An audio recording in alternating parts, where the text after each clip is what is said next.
2 number problem. In 1991, American biologist Linda B. Buck and Richard Excel published a landmark paper on the olfactory system. So olfactory system হচ্ছে সম্ভবত নাসারন্দ্রীয় system বা এই টাইপের কিছু, আমাদের যিনি শ্বাস নিঃশ্বাস প্রশ্বাস বা হচ্ছে স্মেল নেয় এই টাইপের যে সিস্টেমটা আছে আমাদের শরীরে ওইটা ব্যাপারে বলা হয়েছে।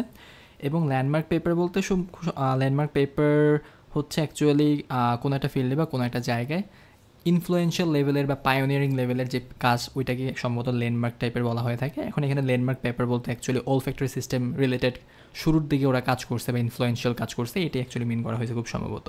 সো এত কিছু আমাদের অ্যাকচুয়ালি ডিটেলসে জানার প্রয়োজন নাই এইটা অ্যান্সার করার জন্য, আমি জাস্ট এমনি আপনাদেরকে জানালাম। খুব নর্মাল একটা ইনফরমেশন দেখেন যে আমেরিকান বায়োলজিস্ট দুজনের নাম বলা হয়েছে, একজন হচ্ছে লিন্ডা বি বাক এবং একজন রিচার্ড এক্সেল, এরা পেপার পাবলিশ করছে।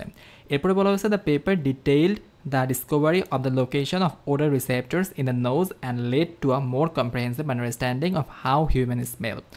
মানুষ কীভাবে হচ্ছে হলো ঘ্রাণ নেয় এইটা রিলেটেড হচ্ছে তারা কাজ করছে, খুব ডিটেলসে কাজ করছে।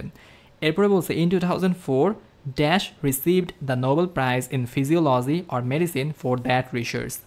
সো এইখানে নোবেল প্রাইজ রিসিভ করছে ফিজিওলজিতে মেডিসিনের জন্য, ওই রিসার্চটার জন্য মেডিসিনের উপর নোবেল প্রাইজ রিসিভ করছে। এখন তাহলে খুব সিম্পল একটা জিনিস, এখানে তাহলে কে রিসিভ করছে? এটা যারা ওই রিসার্চটা করছে তারাই তো রিসিভ করছে, রাইট? সো এখানে কে কে আছে? লিন্ডা বি বাক আছে এবং রিচার্ড এক্সেল আছে, দুইজন আছে।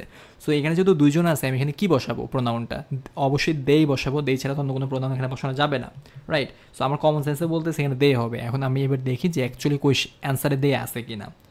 ওকে, সো অ্যান্সারে দেখেন সি নাম্বারে দে আছে, সো এই জন্য এখানে দেটাই অ্যান্সার হবে, রাইট?